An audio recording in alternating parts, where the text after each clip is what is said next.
You have queued up the Roulette Tapes, a program of adventurous music and conversation recorded at the New York City Concert Hall, Roulette. You can hear thousands of concert recordings from Roulette's past and present and find news of upcoming events celebrating innovation and imagination at roulette.org. Aren't you curious?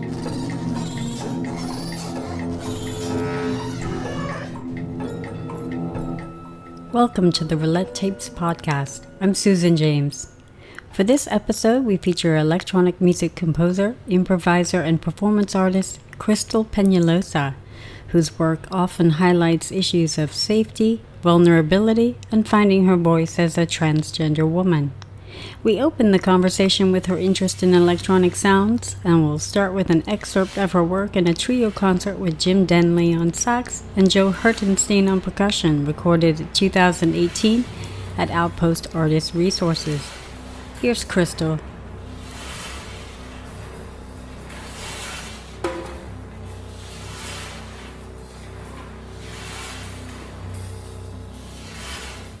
My background with electronics actually started in my first semester when I was studying urban planning. It was a master's of urban planning at NYU.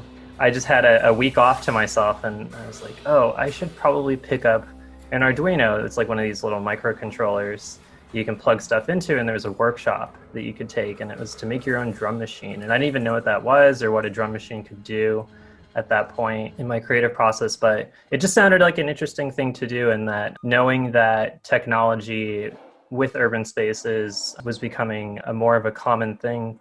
I think the kiosks, and if you're familiar with them, and Link NYC kiosks, they're like these huge obelisks that I call them on the street. They're basically big surveillance units. Those started going up, so I wanted to understand, kind of under the hood what was going on with the electronics. And I had asked a couple friends who I knew were building their own devices as well as like a starting point, and they had suggested an Arduino was like a good place to start because it was so flexible and open-ended. And then it just kind of took off from there, really. There's like a lot of good educational resources online. So this maker, sort of DIY maker who'd passed recently, his name's Roy Wilson, and he makes his own devices and has kits that you can buy. So you buy these little kits, and I had a really crappy work table with like really crappy tools, and I bought one of his kits, and it's called the Weird Sound Generator. And it just made all these like really awful noises, and I didn't even know how to plug the thing in, honestly. Like I think I built it. I wasn't really sure even if I had actually built it correctly. Probably took me, a couple weekends to build, but I was so intrigued by the process, and I just heard the sounds coming out of this thing, and I just felt like, kind of like a jolt of pride, honestly. Like I was like, wow, this thing came from like little like components and metal parts. It just looks like a bunch of junk, and then it looks like even worse junk because there's a bunch of wires hanging out of it, but it makes these amazing sounds. And then I got really interested, and I was like, okay, well, this is turning into a huge rabbit hole. And I walked into, this is a pretty common place where people go in New York, Control in Brooklyn, and Darren Ho, who's one of the co-owners there, gave me a demo of one of the devices that he had on the wall, and they're very intimidating devices, but they're modular synthesizers. And I just saw one of the devices, and I was like, what am I doing studying urban planning right now? I should be really getting into this electronic stuff. And that was sort of my aha moment.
Some of the things that I've done at Roulette at the past, I think initially started with Ka Baird, some collaborations with her.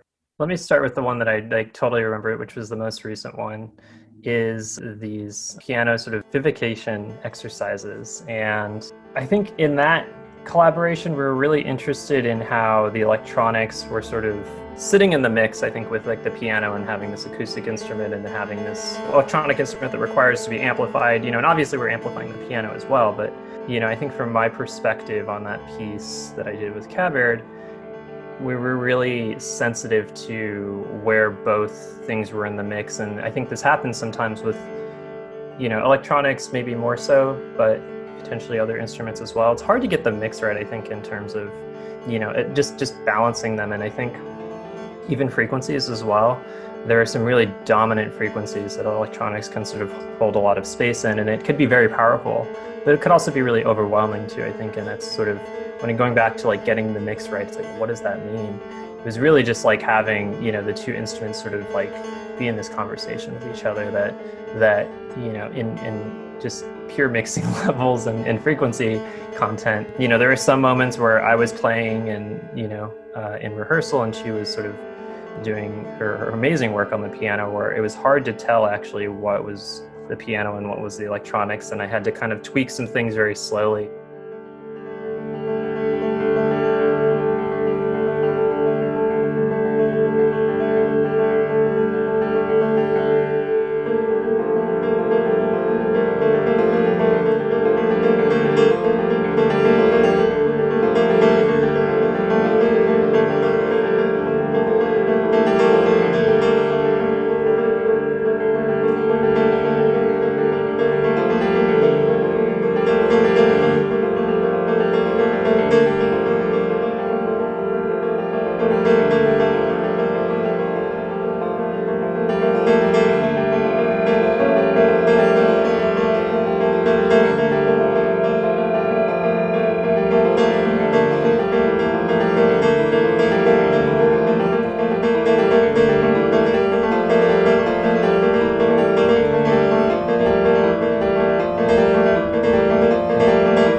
I mean, just to sort of talk about Ka Baird too, I think she's just a really good friend. Where we've sort of just crossed paths. I think when she moved from Chicago to New York, I came across her work very quickly, and just one of the most vibrant performers that I've ever met, and just astounded me how present she was in performance, and just her energy is incredible.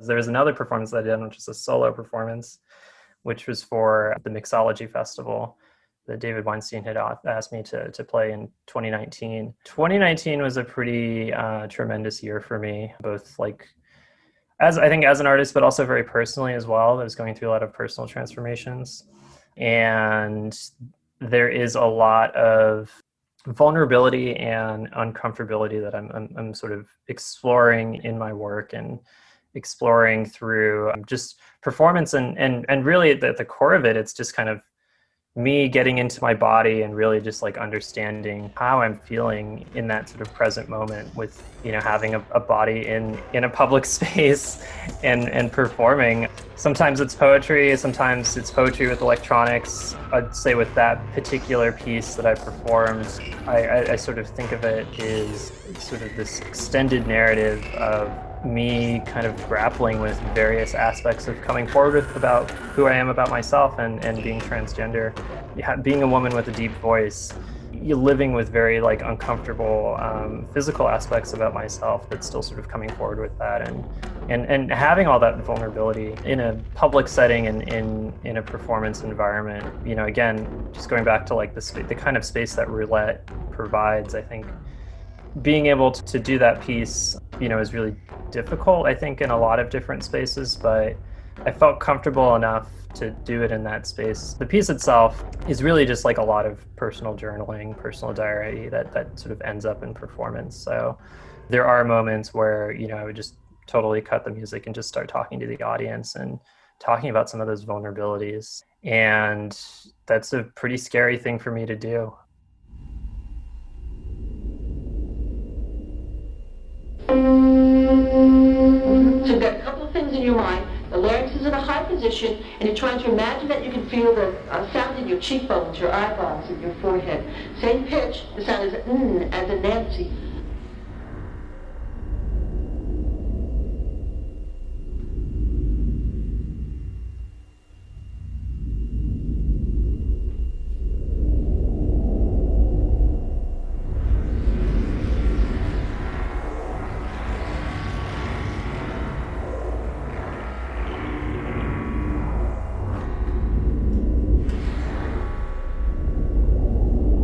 Speak in a new voice is exciting and a labyrinth that is infinitely spiraling. I can see it. I can see it in my mind where I'm speaking authentically. Feeling it and practicing it is an exercise in strength. This is an exercise in strength. And the closest experience that I can relate to learning to speak in a new voice is in gym class, where you're constantly told that you're not good enough, fast enough, and that you can constantly keep readjusting and readjusting, but in the end, you followed someone else's expectations.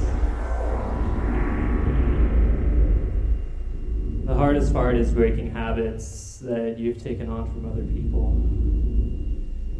and learning to love yourself and realizing that you have everything you need in front of you.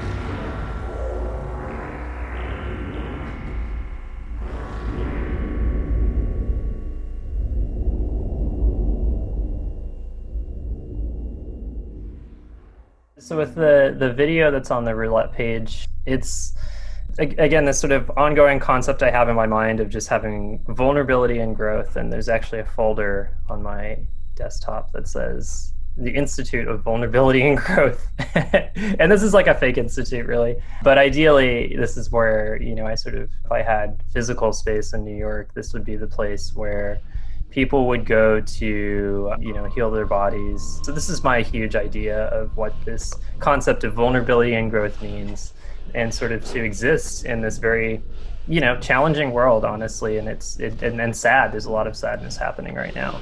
But I think the amount of intimacy in that video is a couple things that I wanted to explore. First off, director of photography, she would call herself on this, which is a very proper title, but my friend Moyesa Kurdi, she, really has a very particular eye when it comes to capturing details really on film, and she was responsible for the cinematography on that piece. And then Bradley Eros, who was sort of, I think, the creative director and sort of creative person that I was working with on this piece. I mean, everyone's creative in the room, but he really, I think, helped sort of give this objective perspective on what I wanted to do. A couple of things I wanted to do with that piece. The first aspect is really just to be open about where my body is in this certain point in my life. We had shot that a couple months before I had went through a very life-changing surgery. I could be a very much more open about that. It was bottom surgery. It's gender confirmation surgery. I wanted to create a video that sort of captured how I felt about my body at that sort of particular time, right before going through this life-changing event. Obviously, yeah, there's a lot of feelings going into that, feelings of shame, working through feelings of, guilt, of why did it take me so long to get to this point in my life and all of that. But really, I think once I started to peel back all those layers, I really started to get closer to the amount of self-compassion and self-love that, I was starting to feel for really just going through with this process and having an idea that this is something that I really need for myself, both not only documenting, but also with just the surgery as well.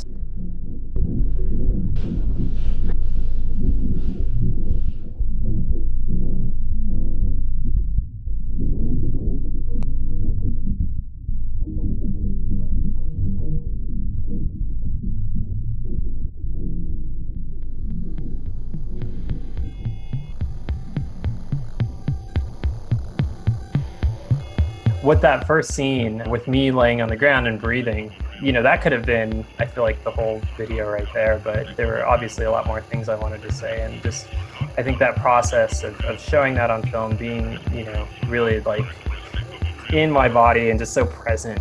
I feel like I say that a lot, but the amount of presence that I felt in my body, and I can even think about it now, just sitting in this sun-drenched corner of just feeling those tingles right in my hands and feeling those tingles in my feet. Really just feeling all of the uncomfortability, but also all of the beauty too that I'm sort of manifesting. And yeah, obviously, I think if you were to view it, during the pandemic, a lot of people desperately miss that kind of intimacy with people, being able to touch someone else's skin and breathe next to them and share the same breath. One of the more sadder things of this year is just the simplicity of breathing is under so many different stressors, not only from this public health crisis that we're in, but also from the police system that exists, that needs to change, really.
What's coming at Roulette on November 11th is a piece that I'll be presenting called Breath Cycles.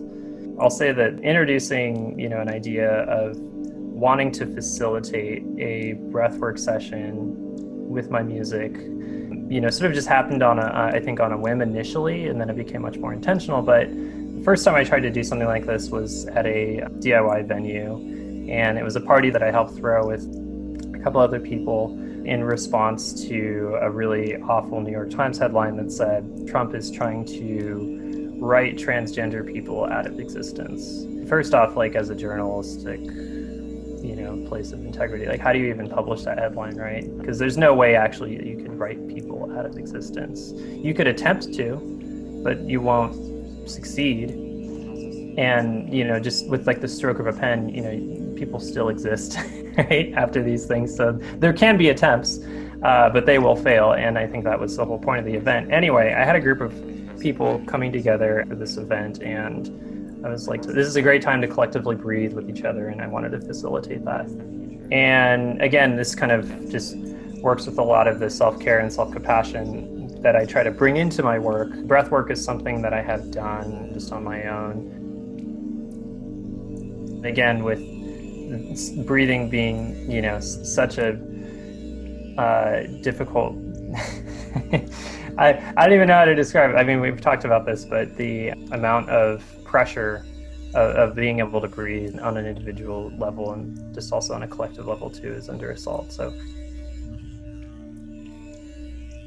I felt like with this performance with Roulette, I really wanted to just have this sort of collective breathing exercise with people, from the safety of their homes, of course. And again, I've never done this, a live stream attempt to do a breathwork session with individuals with music while performing. Sort of, again, me becoming a little bit more comfortable with my voice.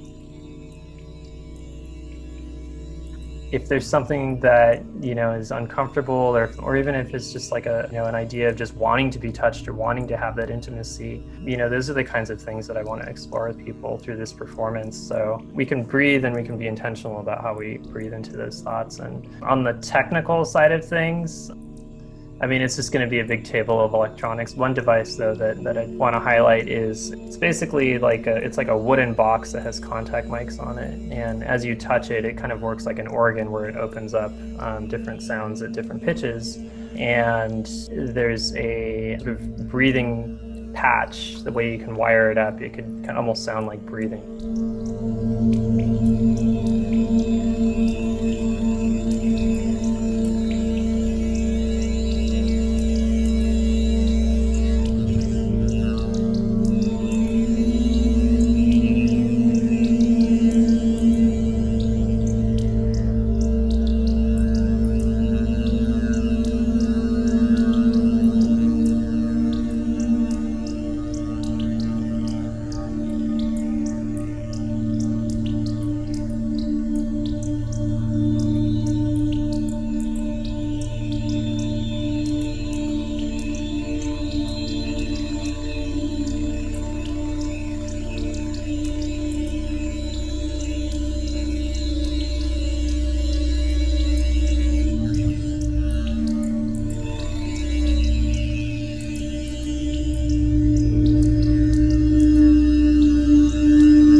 Crystal Penalosa recorded live at Roulette in February of 2019. She'll appear in a live stream performance from Roulette on November 11th, 2020 as part of our virtual concert series. The Roulette Tapes is a production of Roulette Intermedium. This project is made possible in part with support from the National Endowment for the Arts and the Grammy Museum. Our executive producer is David Weinstein. I'm Susan James. Thanks for listening. You have been listening to the Roulette Tapes, a program of adventurous music and conversation. This series is produced by Roulette Intermedium. You can find thousands of concert recordings from Roulette's archives and news of upcoming events at roulette.org.